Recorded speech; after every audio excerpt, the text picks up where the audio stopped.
Hello guys, welcome back to my channel. അപ്പോൾ ഞാനിപ്പം ബ്രേക്കൊക്കെ കഴിഞ്ഞ് ഹോസ്പിറ്റലിലോട്ട് തിരിച്ചു പോവുകയാണ്. അപ്പോൾ ഞാൻ കരുതി ഇപ്പോൾ ഈ പോകുന്ന വഴിയിൽ തന്നെ എനിക്ക് കഴിഞ്ഞ ദിവസം ഞാൻ ഇട്ടിരുന്നൊരു വീഡിയോയുടെ താഴെ വന്നൊരു കമൻറ്റാണ്, നമുക്ക് ഐലൻഡിൽ ഡ്യൂട്ടീസ് ആൻഡ് റെസ്പോൺസിബിലിറ്റീസ് എന്തൊക്കെയാണെന്ന് പറയാമോ എന്ന് ചോദിച്ചിട്ട് അതിൻ്റെ ഒരു വീഡിയോ ചെയ്യാമോ എന്ന് ചോദിച്ചിട്ട്. അപ്പം അതാണ് ഞാനിപ്പോൾ പറയാൻ ഉദ്ദേശിക്കുന്നത് കേട്ടോ. സോ നമുക്ക് ഡ്യൂട്ടീസിൻ്റെ അവേഴ്സൊക്കെ ഞാൻ ഓൾറെഡി മറ്റൊരു വീഡിയോയിൽ പറഞ്ഞിട്ടുണ്ട്. നമുക്ക് 8 അവർ, 16 അവർ, 24 അവർ അങ്ങനെയാണ് ഡ്യൂട്ടി വരിക. അത് ആ അവറുകൾ അനുസരിച്ചിട്ടായിരിക്കും നമ്മുടെ ഡ്യൂട്ടി. ഇപ്പോൾ 8 മണിക്കൂറുള്ളതാണെങ്കിൽ അതുപോലെ ഈ കൂടെ തന്നെ ഞാനൊരു കാര്യമോട് പറയാം.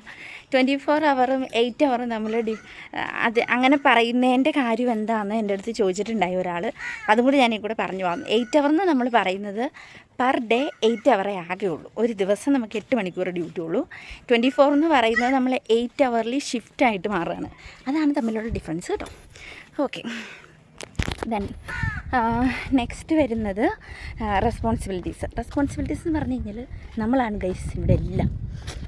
നമ്മളെ ചുറ്റിപ്പറ്റിയാണ് എല്ലാ കാര്യങ്ങളും നടക്കുന്നത്. ഈവൻ സം ടൈം നമുക്കിപ്പം ഒരു ഡോക്ടറിൻ്റെ റോള് വരെ ചെയ്യേണ്ടതായിട്ട് വരും. ഓക്കെ, ചില സന്ദർഭങ്ങളിൽ മാത്രം, എപ്പോഴും അല്ല, ചില സന്ദർഭങ്ങളിൽ മാത്രം. ചിലപ്പം ഡോക്ടേഴ്സ് ഇല്ലാത്തൊരവസ്ഥയായിരിക്കും. ചിലപ്പോൾ അവർ ബ്രേക്കിന് വല്ലതും പോയ ടൈമായിരിക്കാം.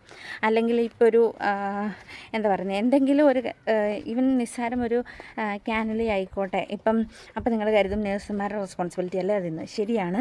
നമുക്ക് ഇൻ കേസ് 2-3 തവണ കുത്തിയിട്ട് നമുക്ക് കിട്ടിയില്ല എന്ന് വെച്ചാൽ നമ്മൾ ഡോക്ടറിനെ വിളിക്കും. ഡോക്ടറിനെ ട്രൈ ചെയ്തിട്ടും കിട്ടിയില്ല, ഡോക്ടറിനും കിട്ടുന്നില്ല, അങ്ങനെയൊക്കെ വന്നു കഴിയുമ്പോൾ പിന്നെയും നമ്മൾ ട്രൈ ചെയ്യും. നമ്മളപ്പം ഏറ്റവും കൂടുതൽ നമ്മളായിരിക്കും ആ ഒരു കാര്യത്തിൽ ഇൻവെസ്റ്റ്മെൻറ്റ് ചെയ്യുക. ഓക്കെ, അപ്പോൾ ചില സന്ദർഭങ്ങളിൽ ഞാൻ പറഞ്ഞതുപോലെ അവർ ബ്രേക്കിന് പോകുമ്പം പേഷ്യൻറ്റിനോട് കാര്യങ്ങൾ പറയാനും വിത്ത് ട്രാൻസ്ലേറ്ററിൻ്റെ ഹെൽപ്പോട് കൂടി നമ്മൾ പറഞ്ഞു കൊടുക്കാനും എക്സ്പ്ലെയിൻ ചെയ്യാനും എല്ലാം നമ്മളാണ്. ഒരു നേഴ്സസിൻ്റെ റോളിനെ പറ്റി നമുക്ക് എല്ലാവർക്കും തന്നെ, എല്ലാ നേഴ്സുമാർക്കും തന്നെ അറിയാം. അത് കൂടാതെ ഫാർമസിസ്റ്റ്, അതുപോലെ ഡോക്ടർ, ക്ലീനിങ്, ഇതെല്ലാം. ക്ലീനിങ് എന്ന് പറഞ്ഞാൽ അങ്ങനെ ഒരുപാടൊന്നുമില്ല, ചെറിയ തോതിൽ. ഞാൻ പറഞ്ഞു വന്നത് റോള് വരുമ്പോൾ നമുക്കിതെല്ലാം ഇൻക്ലൂഡഡ് ആണ് കേട്ടോ.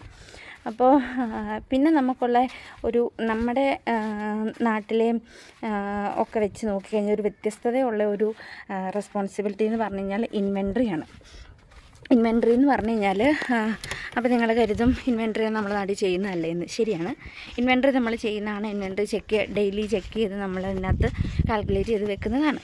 പക്ഷേ ഇവിടെ എന്ന് പറഞ്ഞു കഴിഞ്ഞാൽ നമ്മുടെ നാട്ടിലും അതുപോലെ നമ്മൾ ഇൻവെൻട്രി നമ്മുടെ ഷിഫ്റ്റിംഗ് ചാർജസ് ആണല്ലോ അതിൻ്റെ കൗണ്ടും കാര്യങ്ങളും എല്ലാം ശരിയാക്കി വെക്കുന്നതും അങ്ങനെ.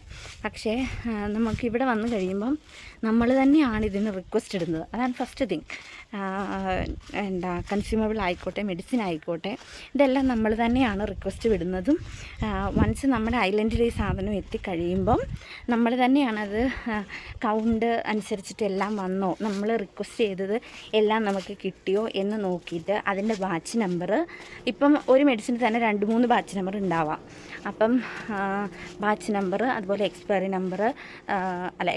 ഡേറ്റ്, അതുപോലെ പിന്നെ വരുന്നത് മാനുഫാക്ചറിങ് ഡേറ്റ്, ഇതെല്ലാം നമ്മൾ മെൻഷൻ ചെയ്യണം. ഇതെല്ലാം മെൻഷൻ ചെയ്തിട്ട് ഇത് സെപ്പറേറ്റ് ചെയ്ത് നമ്മളത് നമ്മുടെ സ്റ്റോക്കിൽ വെക്കണം. അതുപോലെ ഇപ്പോൾ ഒരു തവണ നമ്മളൊരു മെഡിസിൻ എടുത്തു കഴിഞ്ഞാൽ അത് നമ്മൾ സിസ്റ്റത്തിലും നമുക്ക് അങ്ങനെ കുറേ സംഭവങ്ങളൊക്കെ നമ്മുടെ സിസ്റ്റത്തിലുണ്ട്. മെഡിസിൻ്റെ ഫുൾ എക്സ്പയറി ബാച്ച് നമ്പർ എല്ലാം നമ്മൾ എൻട്രി ചെയ്യണം. അതുപോലെ പിന്നെ വരുന്നതാണ് ഡെയിലി ഇൻവെൻട്രി. ഇതെല്ലാം നമ്മൾ ഈ എടുക്കുന്നതനുസരിച്ച് നമ്മളത് കുറച്ച് പോവുക. സ്റ്റോക്ക് വരുന്നതനുസരിച്ച് കൂട്ടി വരിക. അത് മെയിൻറ്റെയിൻ ചെയ്തുകൊണ്ട് കുറച്ച് പാടാണ്. ഏത് നിമിഷവും പിന്നെ എന്തും സംഭവിക്കാം എന്നുള്ളൊരു കണ്ടീഷനിലാണ് അങ്ങനെ. അപ്പോൾ നമ്മുടെ ഒരു അശ്രദ്ധ മൂലം ഇപ്പം നമ്മളെടുത്ത ഒരു മെഡിസിൻ നമ്മൾ എഴുതാൻ വിട്ടുപോയി കഴിഞ്ഞാൽ ടോട്ടലി നമുക്ക് കൺഫ്യൂഷനായി പോകും. ഇപ്പം ചിലപ്പോൾ നമ്മൾ ഇന്ന് തന്നെ മറന്നു പോയിട്ട് ഇന്ന് തന്നെ ഓർത്ത് എഴുതിയെന്നുള്ളത് കുഴപ്പമില്ല. ഞാൻ ഉദ്ദേശിച്ചത് ഇപ്പോൾ ഒരു 2-3-4 ദിവസം കഴിയുമ്പോൾ നമ്മൾ അയ്യോ അന്ന് അങ്ങനെ ഉണ്ടായിരുന്നു, അപ്പോഴത്തേക്ക് നമ്മൾ ഓൾറെഡി മെഡിസിൻ എടുത്ത് പോയിട്ടുണ്ടാകും. അപ്പോൾ നമ്മുടെ കൗണ്ട് തെറ്റി വീണ്ടും ഒന്നേന്ന് ചെയ്യേണ്ടി വരും. അങ്ങനെയൊക്കെ പ്രശ്നങ്ങളൊക്കെ വരും. അപ്പം അതെല്ലാം ഒരു ഇച്ചിരി നമുക്കൊരു ഭയങ്കര ഒരു കോൺസെൻട്രേഷനോട് കൂടി ചെയ്യേണ്ട ഒരു റെസ്പോൺസിബിലിറ്റിയാണത്. ഇൻവെൻട്രി അതെ. പിന്നെ എന്താ നമുക്ക് ചില ഹോസ്പിറ്റലൊക്കെ നമ്മുടെ നാട്ടിലെ കാര്യം ഞാൻ പറയുന്നത്, ഓട്ടോക്ലേവ് ഒന്നും നമ്മൾ തന്നെ ചെയ്യേണ്ടതില്ല. നമ്മൾ ജസ്റ്റ് പാക്ക് ചെയ്ത് വിടുക ഒരു ഉത്തരവാദിത്വം ഉണ്ടായിരുന്നുള്ളൂ. പക്ഷേ ഐലൻഡുകൾ വരുമ്പോൾ നമ്മൾ തന്നെയാണ് ഓട്ടോക്ലേവ് ചെയ്യുന്നത്. ഓട്ടോക്ലേവ് മെഷീനൊക്കെ ഉണ്ട്. ഓട്ടോക്ലേവ് നമ്മൾ തന്നെയാണ് ചെയ്യുന്നത്. പക്ഷേ സിമ്പിളാണ് കേട്ടോ ചെയ്യാൻ. അങ്ങനെ പിന്നെന്താ, അത്രയൊക്കെ ഉള്ളൂ റെസ്പോൺസിബിലിറ്റീസ്. പിന്നെ നമ്മുടെ നേഴ്സിൻ്റേതായ റെസ്പോൺസിബിലിറ്റീസ് ചെയ്യുക. പേഷ്യൻ്റ് കെയർ ആണല്ലോ നമുക്ക് മോസ്റ്റ് ഇമ്പോർട്ടൻ്റ്, അത് ചെയ്യുക. ബാക്കി പിന്നെ വരുന്നത് എന്താ, പിന്നെ അങ്ങനെ എഡ്യൂക്കേഷൻ അങ്ങനെയൊന്നുമില്ല.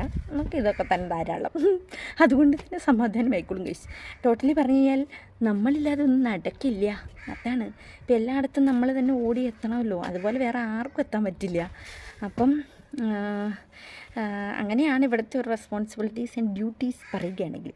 സോ ഞാൻ ഈ വീഡിയോ വൈൻഡപ്പ് ചെയ്യാണ്. ഞാൻ ഏകദേശം ഹോസ്പിറ്റലിൻ്റെ അടുത്ത് എത്താറായി. അപ്പോൾ അടുത്ത വീഡിയോ കാണാം. അതുവരേക്കും ടാറ്റ, ബൈ ബൈ.